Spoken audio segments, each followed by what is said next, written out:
හැමදෙනාම ගොඩාක් ආදරෙන් මේ වීඩියෝ එකට එකතු කරගන්නවා. අපි අද මේ වීඩියෝ එකේදී කතා කරන්නේ DV ලොටරි එක වින් කරපු කෙනෙක් වීසා ඉන්ටර්විව් එකකට මුහුණ දෙනවා.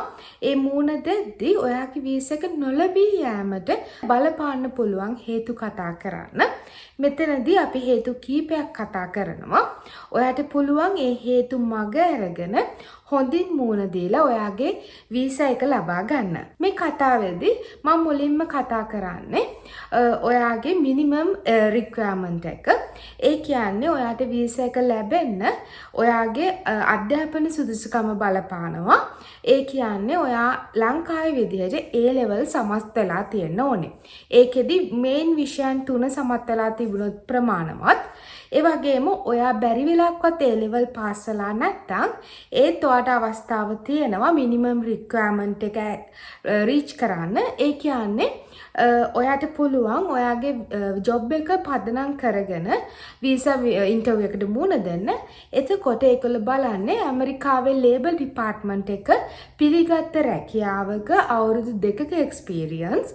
ඒ වගේම ඒ අවුරුදු 2 අවුරුදු 5ක් ඇතුළත තමයි තියෙන්න ඕනේ. ඒ කියන්නේ ඔයාට ડોකියුමන්ට් සබ්මිට් කරන්න පුළුවන් වෙන්න ඕනේ ඔයාගේ ජොබ් එක්ස්පීරියන්ස් එක වෙරිෆයි කරන විදිහට. ඒ දෙකෙන් එකක් අනිවාර්යයෙන්ම ෆුල්ෆිල් කරලා තියෙන්න ඕනේ. ඒ වගේම දෙවෙනි කරුණ විදිහට මම කතා කරන්න කැමති ඔයා අනිවාර්යයෙන්ම හරි දේවල් ඔයාගේ ඉන්ෆර්මේෂන් විදිහට සඳහන් කරන්න ඕනේ. ඒ කියන්නේ ඔයා වැරදි දේවල් සඳහන් කරලා තියනවා නම් ඒ වගේ දේවල් නිසා ඔයාගේ වීසා එක රිජෙක්ට් වෙන්න පුළුවන්. උදාහරණයක් විදිහට අපි හිතමු ඔයා දැන් ඇප්ලයි කරද්දී ඔයා ඇප්ලයි කරනවා සිංගල් කියලා. ඒ වුණාට ඇත්තටම ඔයා මැරීඩ්. ඔයා ආයේ DS260 එක ෆිල් කරද්දී මැරීඩ් කියලා දානවා. එතකොට මෙතන කතා දෙකක් යනවා. එතකොට මෙයාලා ඒ දෙහා බලලා එතකොට එයාලා ඩිසයිඩ් කරනවා වීසා එක ඩිනයි කරන්න. හැබැයි ඔයා වීසා එක ඇප්ලයි කරද්දී ඒ කියන්නේ ලොටරි එක ඇප්ලයි කරද්දී සිංගල් වෙලා ඉඳලා ඊට පස්සේ ඔයා මැරි කරලා හිටියොත් එතකොට ප්‍රශ්නයක් නැහැ. මොකද ඒ දින පිළිවෙලකට තියෙන්නේ ඔයා ඉදිරිපත් කරන්නේ ඇත්ත තොරතුරු. ඔයා කොහොම හරි ඇත්ත තොරතුරු ඉදිරිපත් කරනවා නම් කිසිම ප්‍රශ්නයක් නැහැ. මොකද සමහර වෙලාවට වීසා ඉන්ටර්විව් යද්දී ඔයාලට බබෙක් හම්බෙලා ඉන්න පුළුවන්. ඒ වගේ ෆැමිලි එකේ චේන්ජස් වෙන්න පුළුවන්. කොහොම වුණත් ඔයා හරි දේවල් ඉදිරිපත් කරොත් ඒක ප්‍රශ්නයක් වෙන්නේ නැහැ.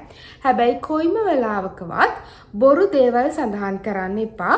විශේෂයෙන්ම ඔයාගේ බර්ත්ඩේ එක, ඒ වගේම ඔයාගේ legal documents, birth certificate, marriage certificate ඒ වගේ දේවල්, ඒ වගේ කරුණු සඳහන් කරද්දී ඇත්ත සඳහන් කරන්න. ඒ වගේම ඔයාගේ පාස්පෝර්ට් එකේ නම්බර් එක, ඒ වගේ දේවල් ගැන ගොඩක් සැලකිලිමත් වෙන්න. එතකොට යාලා කම්පෙයාර් කරන්නේ ඔයා DV ලොටරි එක ඇප්ලයි කරද්දී ඔයා දාලා තියෙන්නේ මොනවද? ඒ වගේම DS260 එක ඇප්ලයි කරද්දී සඳහන් කරන්නේ මොනවද කියලා.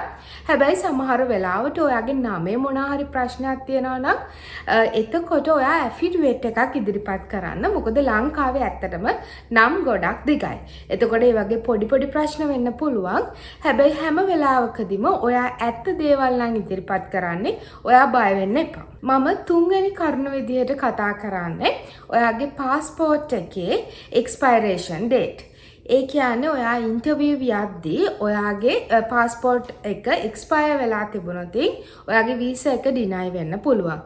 අඩුම ගානේ ඔයා චුට්ටක් සැලකිලිමත් වෙන්න අවුරුද්දක්වත් තියනවාද කියලා ඔයාගේ පාස්පෝර්ට් එකේ එක්ස්පයරේෂන් ඩේට් එක. එහෙම නැති වුණොත් ඔයාට පුළුවන් ඉක්මනින් එකක් ඇප්ලයි කරලා ගන්න. කොයිම වෙලාවකවත් ඒ වගේ දෙයකින් ඔයාගේ වීසා එක රිජෙක්ට් වෙන තැනට වැඩ කරන්න එපා. හතරවෙනි කරුණ විදිහට ඔයා හැම වෙලාවකම මුකුත්ම ડોකියුමන්ට්ස් මිස් කරලා සබ්මිට් කරන්න එපා. ඒ කියන්නේ ඔයා හරියට ඔයාගේ සපෝටින් ડોකියුමන්ට්ස් ඉදිරිපත් කරන්න ඕනේ.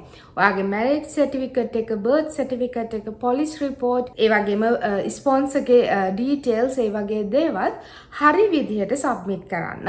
ඔයා ස්පොන්සර් කෙනෙක්වත් අනිවාර්යයෙන්ම මෙන්ෂන් කරන්න ඕනේ. එයාගේ ડોකියුමන්ට්ස් බලනවා. ඒ කියන්නේ ඔයා I-34 කියන ડોකියුමන්ට් එකක් සබ්මිට් කරන්න ඕනේ. එතකොට ඔයා හැමතිස්සෙම සැලකිලිමත් වෙන්න ඒ ඔයාගේ ස්පොන්සර්ට ඒ කියන ඉන්කම් එක තියනවාද කියලා.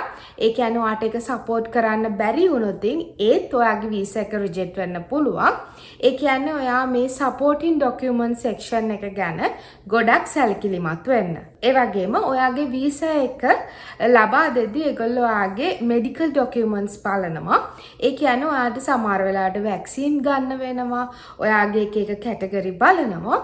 ඒවත් ඔයා අනිවාර්යයෙන්ම පාස් වෙන්න ඕනේ.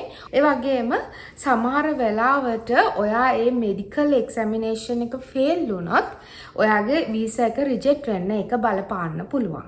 හයවෙනි කරුණ විදිහට මම සඳහන් කරන්න කැමතියි. ඔයා මොනවා හරි ඉමිග්‍රේෂන් වයලේෂන් කරලා තියෙනවා නම් ඒ කියන්නේ ඔයා රටකට ගිහිල්ලා වීසා නැතුව ඉඳලා තියෙනවා නම් ඒ වගේ දේවල් තියෙනවා නම් ඔයාගේ වීසා එක රිජෙක්ට් වෙන්න පුළුවන්. ඒ වගේම එයාලා ගොඩක් වෙලාවට බලනවා ඉන්ටර්විව් එකේදීත් ඔයා මේ රටට ඇවිල්ලා පබ්ලික් චාර්ජ් එකක් වෙනවද කියලා. ඒ කියන්නේ රජයට බරක් වෙයිද කියන එක ගැන එයාලා සැලකිලිමත් වෙනවා. එතකොට එයාලා ඒ අහන ප්‍රශ්න වලට අපි හරියට උත්තර දෙන්න ඕනේ. එතකොට ඔයාට කොන්ෆිඩන්ට් නැත්නම් ඉංග්‍රීසි වලින් ඒ ගැන කතා කරන්න හරි ඔයාට හිතෙනවා නම් ට්‍රාන්ස්ලේටර් කෙනෙක් ගන්න ඕනේ කියලා. ඒ කියන්නේ සිංහලෙන් කතා කරලා ට්‍රාන්ස්ලේටර් කෙනෙක් through වීසා ඉන්ටර්විව් එකට මුහුණ දෙන්න ඕනේ කියලා. ඒ විදිහට ඔයාට ගන්න පුළුවන්. හැබැයි හැම වෙලාවකදීම ඔයා කතා කරද්දී ඔයා ඒ කොන්ෆිඩන්ට් පිට තමයි කතා කරන්න ඕනේ. එහෙම නැති වුණොත් ඒත් ඔයාගේ වීසා එක රිජෙක්ට් වෙන්න පුළුවන්. ඒ කියන්නේ ඔයා ඉන්ටර්විව් එකට යද්දී හොඳට ප්‍රිපෙයාර් වෙන්න. ගොඩක් වෙලාවට ඒගොල්ලෝ ඒකෙදි පාවිච්චි කරන්නේ ඔයා සබ්මිට් කරන DS260 කියන ඩොකියුමන්ට් එක. ඔයා ඒක ගැන කතා කරන්න හොඳට ලෑස්ති වෙන්න. ඒ වගේම එයාලා කතා කරද්දී ඔයා ඇත්ත දේවල් නම් කතා කරන්නේ ඔයාට ඒක ගොඩක් පහසුයි. ඒ වුණාට ඔයා ඒ වලට රෙඩි වෙලා යන්න. අන්තිම පොයින්ට් එක විදිහට මම කතා කරන්නේ ඔයා කොයි වෙලාවකවත් ඔයාගේ වීසා ඉන්ටර්විව් දිනේ මිස් කරන්න එපා. මොකද එහෙම මිස් කරොත් එයාලා රීෂෙඩියුල් කරන්නේ නැහැ. මේ වීසා කැටගරියේදී ඔයාට කොයි වෙලාවකවත් අපීල් කරන්න හම්බෙන්නේ නැහැ. ඒක නිසා ඔයාට හම්බෙන්නේ එක chance එකයි. ඒ chance එකේ උපරිම ප්‍රයෝජනය ගන්න. ඔයා හරි විදිහට ඔයා ඇත්ත කතා කරනවා නම් ඔයාට කිසිම දෙයකට බය වෙන්න දෙයක් නැහැ. ඒ ඉන්ටර්විව් එක ගොඩක් සුවදශීලී. ඔයාලා හැමදෙනාටම හදවතින්ම සුව ප්‍රාර්ථනා කරනවා ඔයාලගේ ඉන්ටර්විව් එක සාර්ථක වෙන්න කියලා.